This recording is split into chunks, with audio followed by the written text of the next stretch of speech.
Welcome everybody, and today we're taking a look at the third and final Mad Max film to star Mel Gibson, and it is Mad Max Beyond Thunderdome from 1985. So not only is it directed by George Miller, but he also had help from a guy called George Ogilvie, or Ogilvie. I'm probably saying that wrong, but yeah, basically the reason they had shared directorial duties was because they were not only busy on a TV series at the time, but their George Miller's longtime producer unfortunately died during the production of this film. He was out scouting for locations and died in a helicopter crash, and that took a great toll on George Miller. So that's why there are shared directorial duties on this. And yeah, it's once again a post-apocalyptic dystopian action film, clocking in at 107 minutes long. Like I said, stars Mel Gibson, but it also stars Tina Turner, who didn't have much of an acting career, but she was also in The Last Action Hero as the mayor. But obviously, she's more well known, or was more well known as a singer, because unfortunately she passed earlier this year. But yeah, superb singer, really great performer. But yeah, she does have a presence in this as well in some regard. And it also stars Bruce Spence, who was the gyro pilot in Mad Max 2.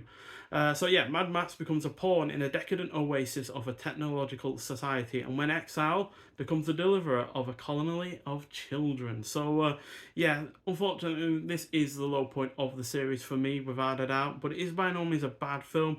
Just that the tone has quite clearly shifted away from the bleakness and general savagery of the previous two films to a more lightweight and less consequential one.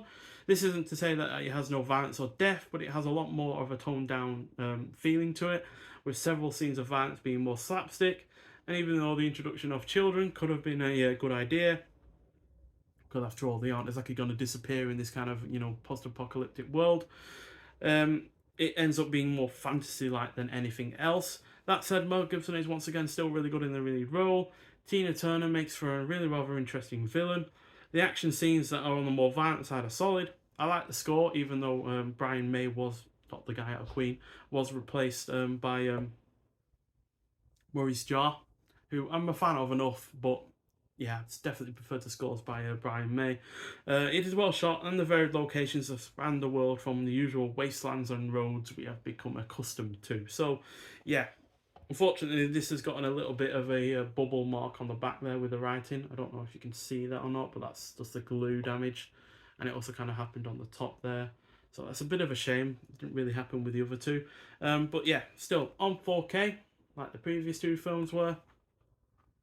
And yeah, shared between the discs. Now, weirdly enough, it said 15 rated on the box, although I've taken the stickers off now, but on the discs it says 18 rated, so not quite sure what's going on there, but still, no matter, because at the end of the day, like I said, the violence is less violent than it was before.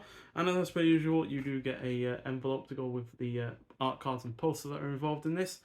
I do like the quote though: 2 men enter, 1 man leaves, and Tina Turner expresses that really rather nicely. And then, like I said, you got a bunch of art cards, double-sided like before. So that's Tina Turner. And there's Tina Turner again with a typical like kind of 80s hairstyle.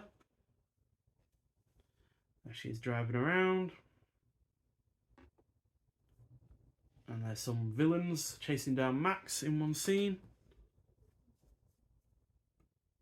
And there's the children that I talked about with the plot. And there they are again. Yeah, I think that's them dragging Max along behind them. And there's one of Tina Turner. Well, I believe it's one of Tina Turner's underlings, and one of the people that Mad Max fights in the Thunderdome. Pretty good fight scene though between those two. Easily one of the highlights of the film. And there's Tina Turner again in what looks like a promo shot, and there she is alongside. I think that's George Miller in behind the scenes, and finally 2 shots of Mel Gibson. So yeah, it's not an awful film by any means. But like I said, it's definitely a low point in the original trilogy, because yeah, it's not only longer than the previous 2 films, but it feels baggier. It feels the pacing isn't always completely on point, and yeah, despite the $10 million budget, it doesn't really get the action across with that kind of budget. But still, nice enough poster. And the budget did at least give them the chance to shoot in different kind of locations and stuff like that, which, like I said, does vary over the previous 2 films, which as much as I love them, they were a little bit samey in terms of where they were set. So yeah, but still a decent enough film. It's not the worst trilogy, third film in a trilogy by any means. There are a lot worse films out there that are the third film in a trilogy, like The Matrix or Spider-Man 3 and stuff like that. So yeah, you could do a lot worse than this, but you could also do a lot better as far as I'm concerned. So yeah, but still, I look forward to I do like the fact that I do now own it, because I never owned it originally, and I look forward to revisiting it once I go through the whole trilogy in one go like I have done in previous years. But still, it's not my favourite from the original three, and yeah, compared to, let's say, Fury Road, it does look a lot less good than it might, well, even in comparison to the previous two. But still, if you've seen this film before, I'd like to hear your thoughts on it. But if you haven't and you are a fan of the previous two, then you might well get something out of this, but I don't guarantee that you'll enjoy it as much as those two, as I certainly don't. Anyway, thank you for watching, and I'll see you in the next one. Bye.